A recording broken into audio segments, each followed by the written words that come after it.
All right, welcome back. Episode 5, the Geoff Jenkins episode.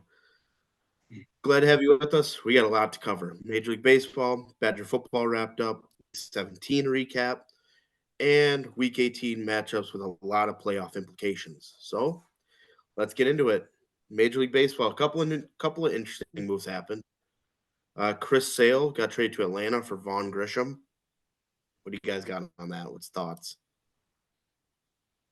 Yeah, I see it as a win for both teams. Chris Sale probably needed to get out of Boston. A lot of baggage that gets dumped for both him and Boston. Gets put on a contender that could use him, puts him at probably their fourth rotation arm, and that's where he probably should be at the point of his career where he is. And Von Grisham got his spot taken over by Orlando Arcia this past year. Uh, Fresh start for him. I see it as a positive for both teams. Yeah, I think this actually tells us a lot more about Vaughn Grisham and what the Braves thought of him.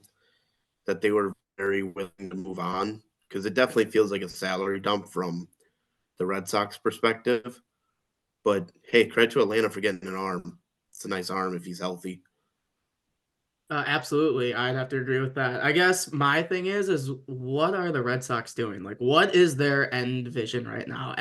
After like swinging and missing on free agency as of January 3rd, like what is their big master plan? Because coming back now, we're looking at it, looking back at the Mookie Betts trade, they like why? Like although most of their prospects were swinging and miss in that trade, and now they're sending out Chris Sale, and the last part of their 2018 team that's left there is Rafael Devers.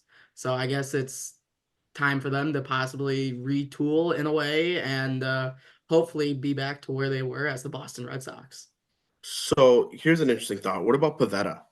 Like with the Brewers, would it be worth it for the Brewers to call the Red Sox one Nick Pavetta? He's 31 years old in the last year of arbitration at $7.5 million. The Red Sox are clearly looking to move on. I think there's an interesting arm there that would fill the back end of the rotation for the Brewers. Maybe even fill kind of that Woodruff spot. Absolutely. I definitely agree with that, especially since the Brewers have been very, very active in trading their prospects as of late, because I'm pretty sure there's going to be somewhat of a downsize within minor league baseball coming soon. And since the Brewers prospect pool has gotten a lot more like fruitful with their development and being able to just have more quality prospects, they have more flexibility. And I definitely see that the Brewers should be able to make this some sort of deal like this. Yeah, especially Staying on the Red since Sox. No, go ahead. yeah. So with the Red Sox, it seems like they're trying to get younger. Trade Verdugo for some young arms, Chris Sale for Von Grissom. I mean, it's a team that you don't really want to keep a 31-year-old going into his last season of arbitration. So might as well try to get something out of him. And I feel like a team like the Brewers could do wonders with an arm like Nick Pavetta. The Red Sox did sign Giolito this week. I didn't. It seemed like a pretty big deal for a guy who had a down year, but it's an interesting arm. I think it would have made more sense to me if they'd have kept Sale and signed Giolito and have Pavetta. I think that would actually be a pretty nice 1, 2, 3.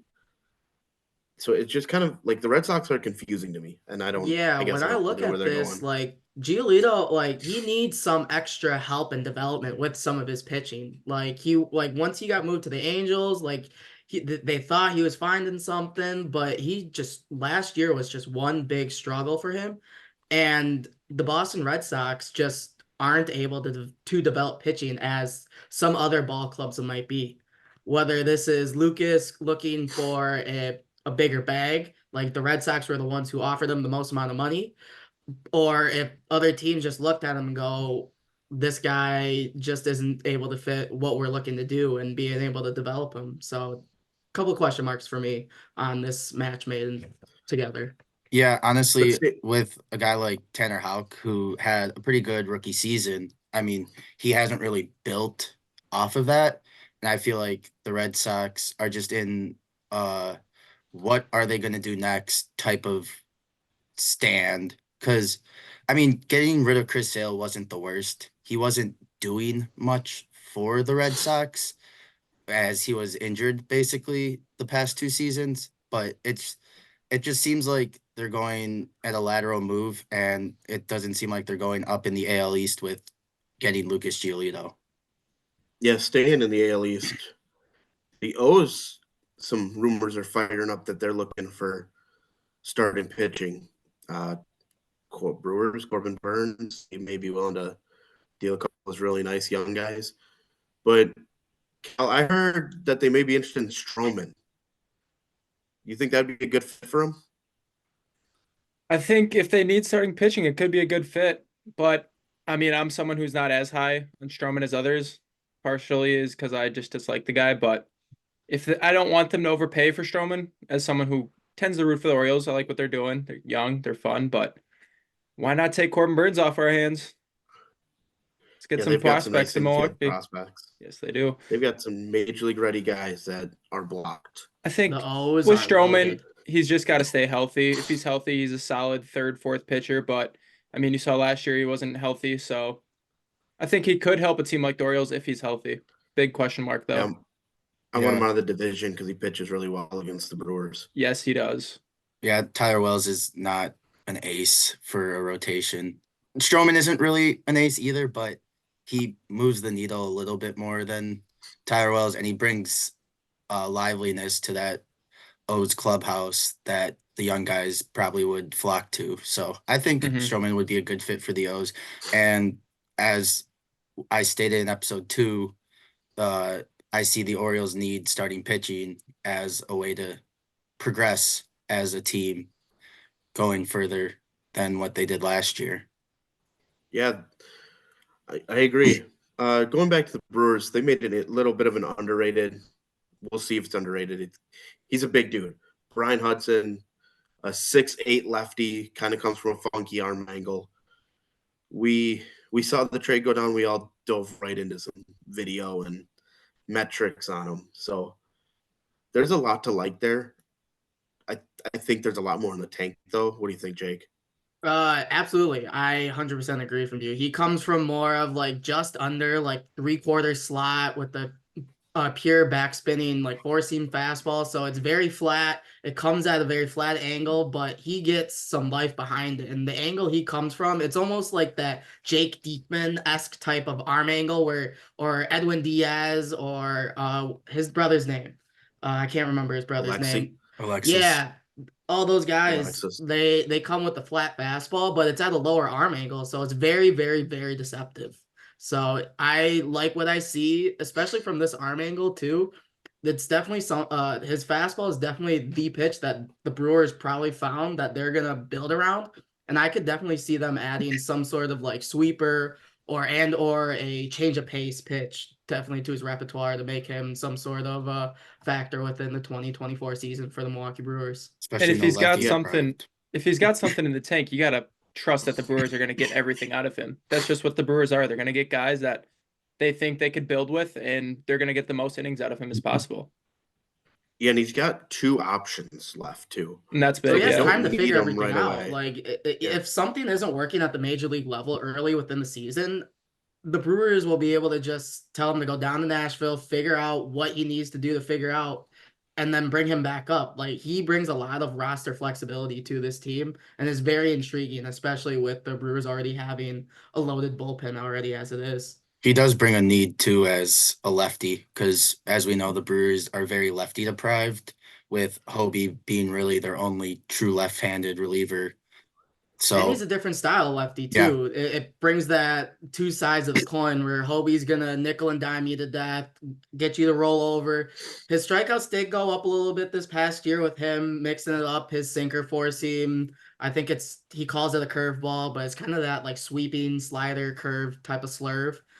But this guy, he will just throw it right down like your throat. Like he's rearing back, throwing his four seam past you as much as he possibly can. And it is just another different arm for the Brewers bullpen. That's just all these different crazy different arm angles with different type of pitch repertoires. This reminds me of when they took a shot on Perdomo, another big lefty. who had a really nice year with the Pirates, but just kind of feels like that kind of move. But I think there's more in this tank than just a big fastball. Absolutely. Absolutely. Does We're this going to introduce a little bit of a new segment, Ooh. talking Brewers prospects. So each week we're going to kind of highlight a guy. This week on the agenda is going to be Carlos Rodriguez, a right-handed pitcher in the Brewers organization that could be making noise in 2024.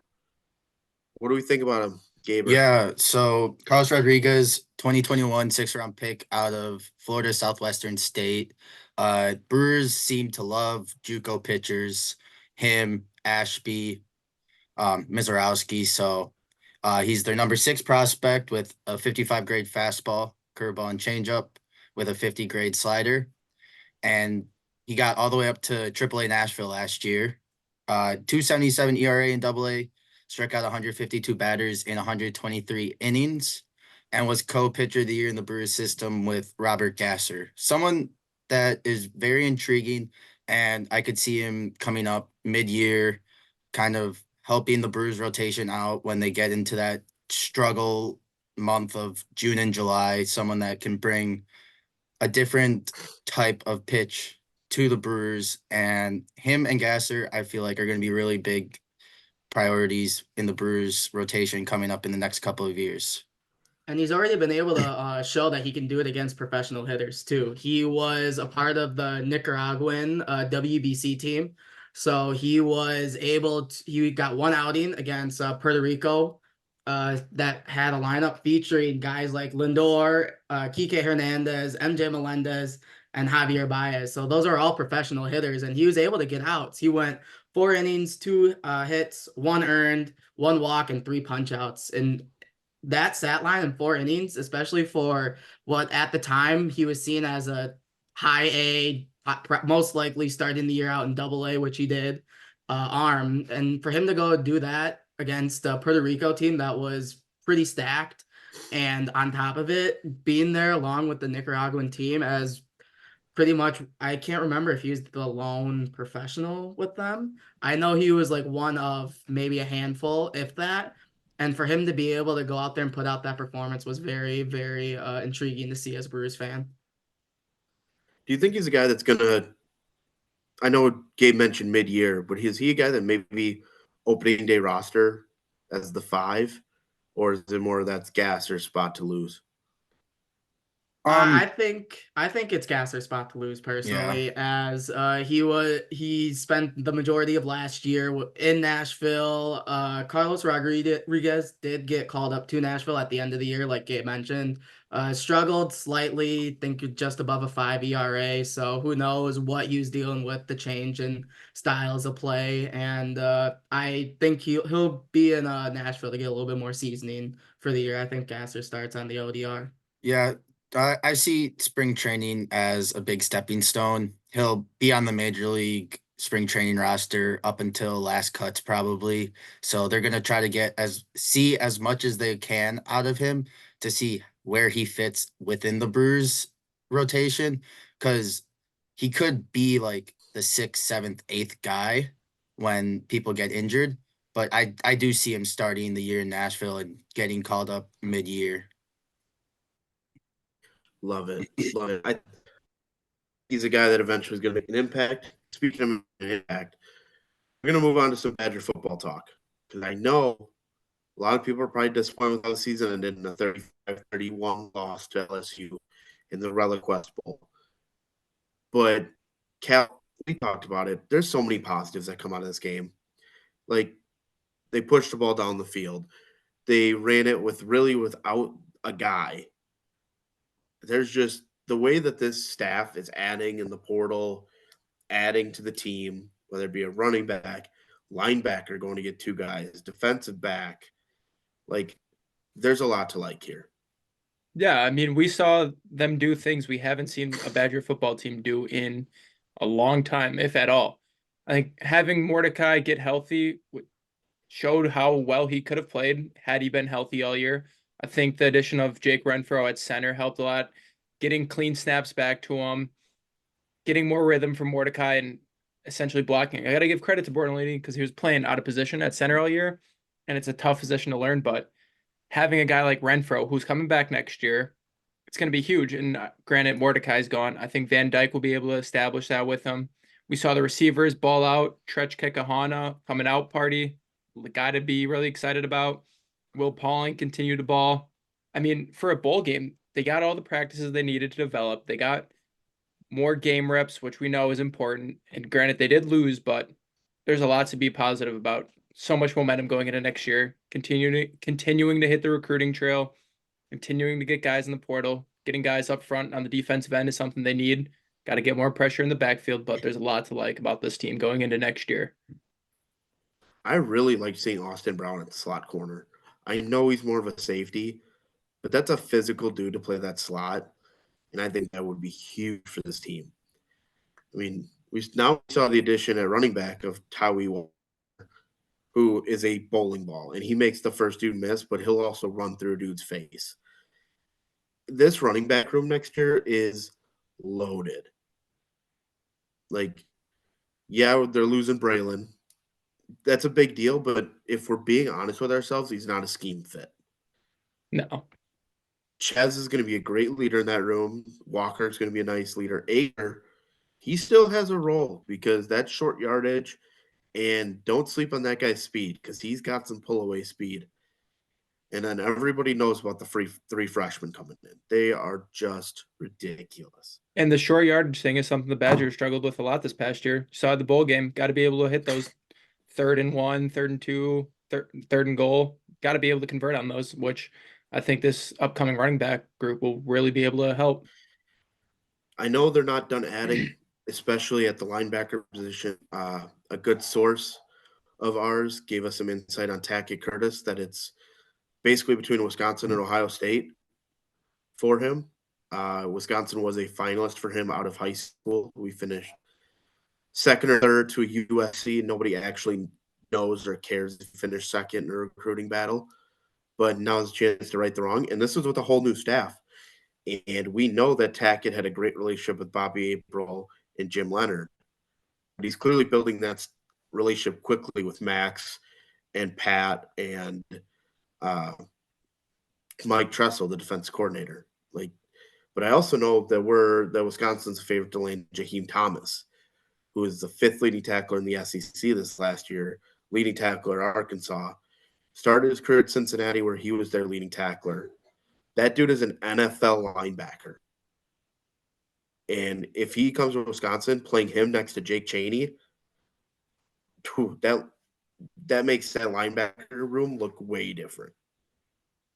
I think the scheme that the Badgers want to have, they want players that are at all 3 levels on the defense that are quick, make plays. This past defense didn't have a lot of that. I think I saw Fickle's teams at Cincinnati that he only had 3 guys over 290 pounds on defense, and right now they're about 6, I believe. Getting guys that are quick, explosive, can make plays on the field, pursuit of the football, that's something that this defense needs in the 3-3-5 scheme. I think it'll work out once they get their guys.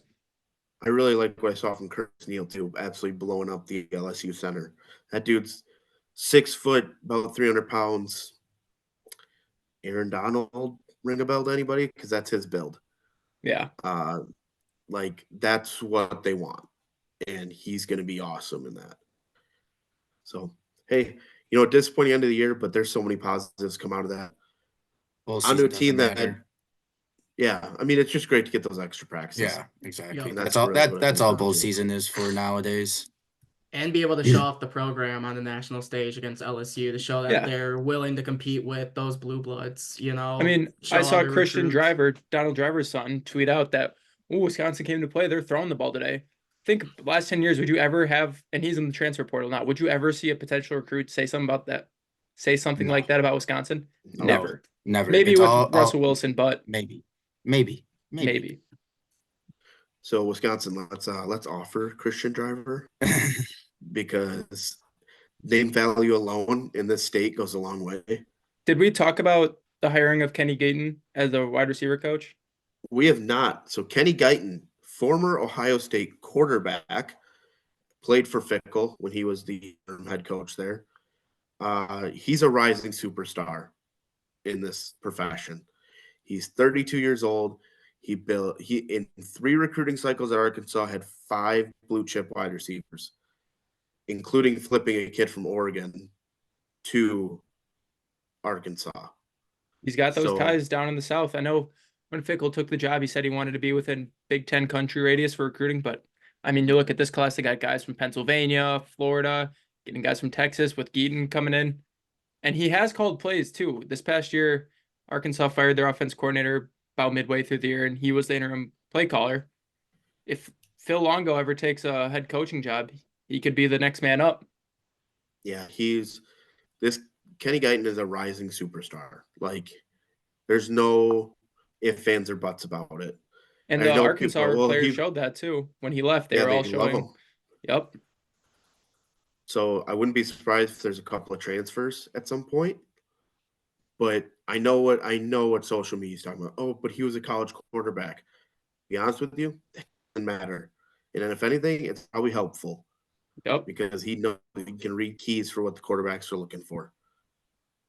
So I'm excited for that hire. I'm excited to see when he gets on staff because they hired exactly what they needed to. Another guy that can recruit. Mm-hmm. So now on to the NFL. We're going to hit some pick'em first, but it's not our traditional pick'em. We are really only focusing on games that have playoff implications because as it's been found out, like Joe Flacco's not playing, Lamar's not playing, Purdy's not playing. And right before we hopped on, it was announced Stafford's not playing. So there's a lot of dudes that aren't playing. So we really only want to talk about the games that don't matter. So with that being said, winning in Texans Colts. I like the Texans mainly because the Colts are slacking. Absolutely. I am with you on that, on the Texans pick. If CJ Stroud is healthy, I don't see how the Texans lose this game. I'm with you there. Gabriel, CJ Stroud's playing. Yeah. All my so chips. so this is my game of the week. Colts Texans. I'm in on the Colts. I know that they've had their ups and downs this year. Losing to the Falcons isn't good, but they're in a winning in, and I'm higher on Gardner Minshew than I was a couple weeks ago. He has willed this team to a playoff spot, and I could definitely see them taking this game. They already beat them once, and that was one of the games that Anthony Richardson got hurt in. And I was looking, and Stroud threw for 340 yards, and they still beat them. So they have all the means to win this game. So I'm all in on the Colts, but don't sleep on the Texans. I mean, they got both the defensive rookie of the year and offensive rookie of the year in Stroud and Will Anderson. So I could see it going both ways. I'm all in on the Colts. Titans, Jags. The Jags have everything to play for, but everybody but Cal's on the Titans. So Cal, what's up with the Jags? Why are you liking them this week? I just don't think the Titans are going to be coming out to play week 18. Jags got a lot to play for. I think Doug Peterson's going to get his boys ready to play. I think very highly of Doug Peterson as a coach. So pretty much also a vibes pick for me. I like the Jags. Don't hate the vibes Saints. pick there. I know you don't. No, I don't either. Saints. For me, I picked the Saints in this one simply because I just don't think either team's any good. And I'd rather have the Falcons lose and get a better draft pick. Maybe they'll flip that over for Justin Fields. But Cal, why are you taking the Falcons? The Packers could get into the playoffs if the Falcons lose, I believe. So I'm going with my opposite pick, like I do with the Packers For every the single week. vibes. I love it. My brother's also Love a Falcons fan, so I want to throw him a bone here. I also I've been high on the Saints all year. I feel like I'm one of the few that still believe in Derek Carr, even though he's been rough this year. Jameis was better. He's not You're just better. drawn in by his mascara eyes. Just because he throws more deep balls does not He's a make him gunslinger. better. Yeah, sure. I mean, that's why Rashid Shaheed is better with Derek Carr than Jameis Winston. But that So does that mean you want to explain why you're picking the Panthers in this? Uh, Panthers game? so as we saw last week, the Buccaneers can't win an in game. So I'm fading the Bucks this week. I'm going all in on the Panthers. Bryce Young is coming out and slinging that ball because the games do not matter anymore for the Panthers. All I heard is Gabe's picking the game for the vibes. I like Yep. it. For it. Cowboys, Commanders. I think we all think this one's going to get ugly fast. Very. Yeah, I think the Cowboys are all in for that 2 seed, so they're gonna try as hard as they possibly can against a Commanders team that just is pathetic. Eagles, Giants. I feel like this is a get-right game for the Eagles. Like, you need to figure it out before you get into the postseason. So, Jake, why are the Giants going to win? I personally don't like Sirianni at all. Just his demeanor, how he carries himself around He's a everything. fake tough guy. He is a fake tough guy. He is your He's- hashtag fake tough guy. He's After the Jair his- Alexander of head coaches. You know what? You are not wrong about that. After his little outburst, we'll call it, against the Chiefs after he's walking through the tunnel and he says something like when he's 25 feet through the tunnel and like, take that, Chiefs fans. Like, dude, really? Come on, man. You're a grown man. They paid their money to watch the game. Like, are you really that enraged by fans like that, man? Like, this one's a personal vendetta against him. Don't like Philly fans in general at all, so it's the perfect storm just to fade Philly. So Tyrod I do not Taylor like legacy Philly. game. Tyrod Taylor legacy game incoming. Please, or put in DeVito, No, for the vibe. no. Put in No, DeVito. I Both. love watching Tyrod Taylor, most disrespected quarterback of all time. I mean, I don't know if you're necessarily wrong. But we got Bills, Dolphins, Sunday Night Football. This one is interesting. Bills are either the 2 seed or they're out of the playoffs. The Dolphins really don't have much for besides the home game in the playoffs, which we're finding to be very necessary for them. But I'm taking the Bills, and I don't love it, but I just think they're hot. For me, this is definitely a who's at quarterback pick for me, and I think Josh Allen just does more within their offense than Tua does in his offense, and I feel that Josh Allen will will the Bills to a win, especially with Thank you. Yeah. Thank you, Josh Allen, for my fantasy football championship this year. Watching that Bills Patriots game, getting flipped back on red zone, it was very bad.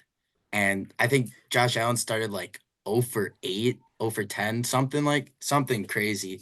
And the Dolphins are at home. Me and Cal both agree. Dolphins at home, 100%. It's the Dolphins. Bills are away from home. Dolphins are at home. I do think the Dolphins are frauds, but it's a home game for them. We know how the Dolphins play in Miami. I also did see Tyreek Hill in a boot today when his house, unfortunately, prayers to him, because that really sucks for his house getting lit on fire. But I did see a video of him in a boot, and like I've said in past episodes, Tyreek Hill makes or breaks that offense. So he's been in a boot the past 3 weeks. But still, I mean, any sort of injury hindering at all, I feel like if Tyreek doesn't go, the Finns don't go. He is their pure X factor on that offense, and the X factor for the Bills, I think, means more than. Do we know what if Tua Waddle's does. playing? Is Waddle playing? I haven't heard yet. Okay, because that's also means something.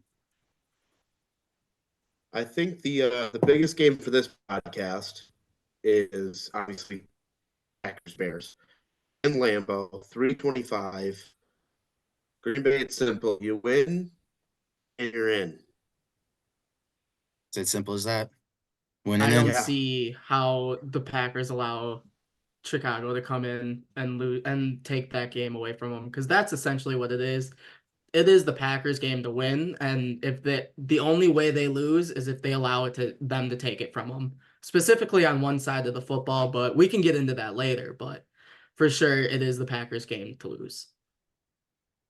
It's shown that the Packers can't contain running quarterbacks. So hopefully, we're hoping that they can finally contain one and bring him down, but we'll talk about that in a little bit.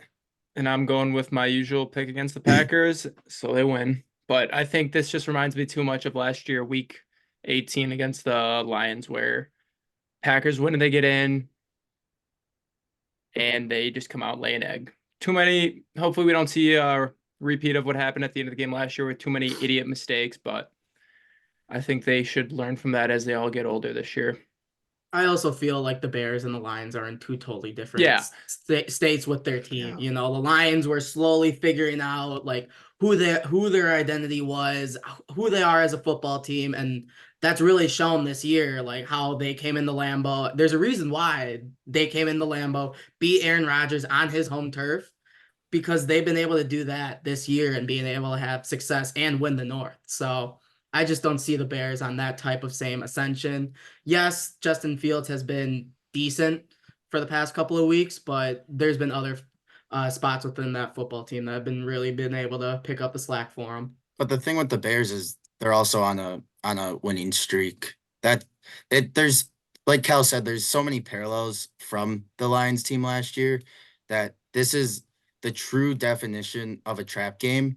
We saw the Giants beat the Packers in a trap game essentially, and the Bears are on the heater, but who knows? Yeah, the Bears have a really nice run attack. Like, we're not a podcast that's going to sit here and bash another NFL team. These are adults playing football. Like, they're going to be able to run the football, and you have to stop it.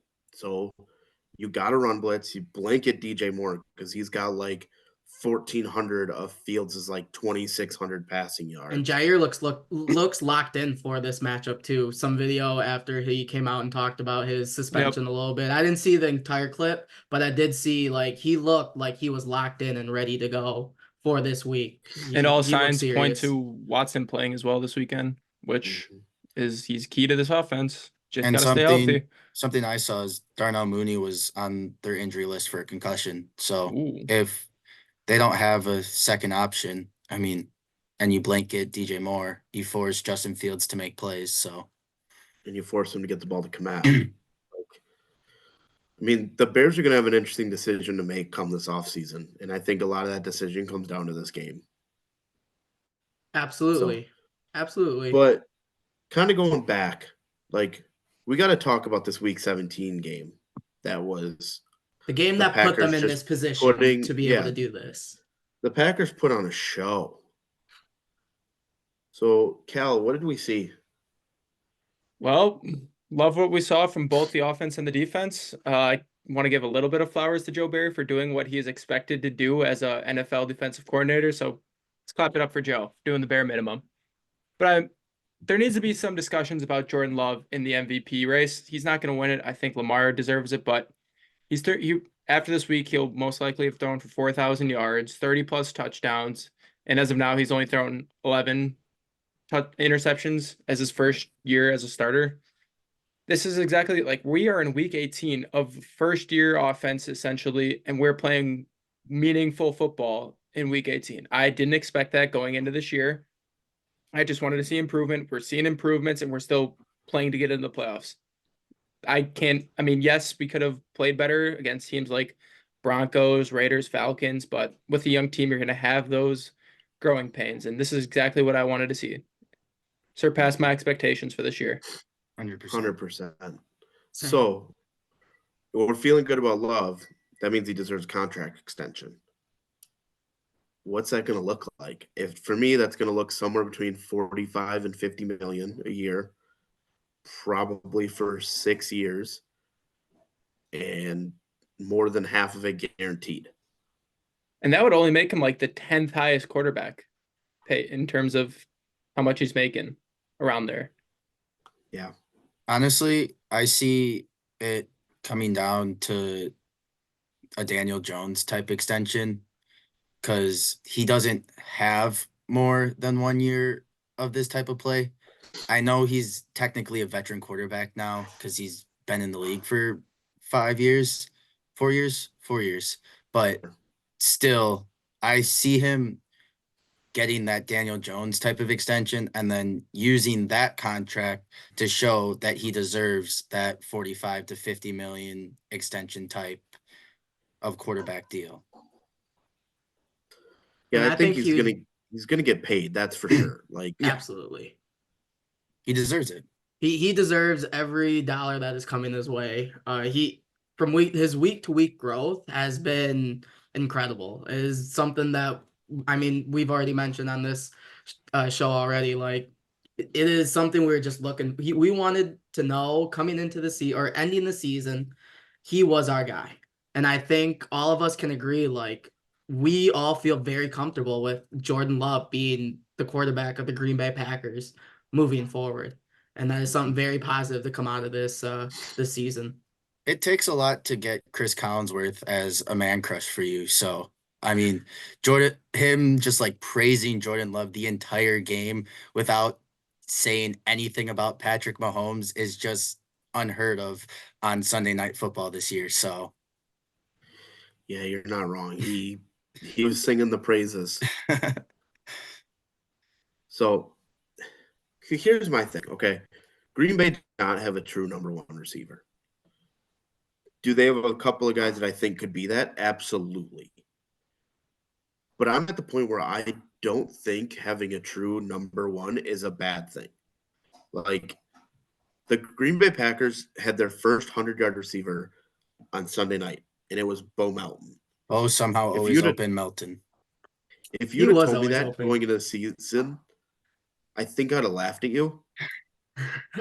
But, like, we don't have a Devontae Adams or a Tyreek Hill, a Jamar Chase, who's commanding targets. Like, to me right now, there isn't a diva in that room. As these guys get better, maybe. But what I see from this group is a bunch of dudes who root for each other all the time. And the perfect example of that was their response to Bo Melton being that 100-yard receiver. Seeing all those guys come around him and just greet him when he comes off the field. It was crazy to see Dobbs be so excited because he's a very calm, concealed guy. Like when he's on the field, obviously when he does big plays, anyone's going to be very excited. But seeing off the field, his warm reaction to Bo Melton, it was very, very positive to see as a Packers fan. I think them all coming in as first and second year wide receivers, them growing together makes them unselfish because none of them have had that true wide receiver one type season. So they're all coming from the college game where there's 1 to 2 receivers who are really good but they're such a brotherhood together that it's essentially just like brotherhood at that point. Because someone like Jaden Reed, you still see him praising guys like his former wide receiver partner, Keon Coleman, on Twitter and Instagram. And it's just things like those that show you how truly unselfish these guys are. Well, what was Tucker Kraft's tweet like? This isn't a hobby. We party in the end zone. Like these dudes want each other to be successful. They love going to war with each other every single Sunday. It is crazy. Wasn't it LaFleur talking about something like that where, hey, anytime you score, have fun? And we haven't seen that fun in a couple of years. Like, these dudes get in the end zone. Jaden Reed is grittying in Justin Jefferson's house. Yeah.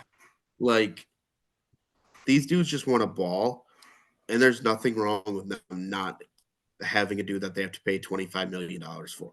I also think them being non-blue chip prospects too helps them a ton too. Watson coming a second rounder, but he comes from a smaller school. Romeo, all these guys weren't really household names coming out of the draft. Jaden Reed, Romeo Dobbs. All those guys have very niche skills that they were placed in this offense to do. And it's a big credit to Matt LaFleur really having a vision and being able to put the pieces where they're supposed to go within this offense. So I saw Green Bay's wide receiver room. They're going to pay them a combined $12.4 million next year. That's only about $2 million or $1.5 million more than Alan Lazard. So they're paying 6 guys what they would have paid 1. And if you think, Lazard's been a healthy scratch at this point. Like, he's probably getting cut by the Jets. So Gutekunst is doing a good job with that offense. So, it's just going to keep getting better. They're going to keep growing together. They're all going to end up hanging out at Love's house all summer playing ball. So they're going to keep getting better. The Packers are fun. The playoffs were a pipe dream going into this year. Now they're in a reality. So, And we'll going see what back to those happens. games that they should have won, Broncos, Raiders, Falcons, and yes, they're a young team, but they could have been 10, 11 win team. The Broncos They were could on have a locked heater this up though. 2 weeks. so Yeah, they were. 2 weeks ago. They should have beaten that Falcons game. The Giants that- too. That Falcons game hurts a lot. Watching that play where Love falls over on himself. Yeah. It hurts. It hurts. Hey, is what it is. But Growing pains. It's Just what how it pains. be. it's what we praised him for, is to get out of those growing pains, and look where he's at now. So yeah, well, that's really all we got. We appreciate you guys hanging in with us during our growing pains, trying to figure this all out. But hey, follow us on Twitter or X. Hit us on TikTok, Instagram, YouTube, Spotify. Thanks for hanging out with us. See ya. I was 15-1 in the pick'em this week.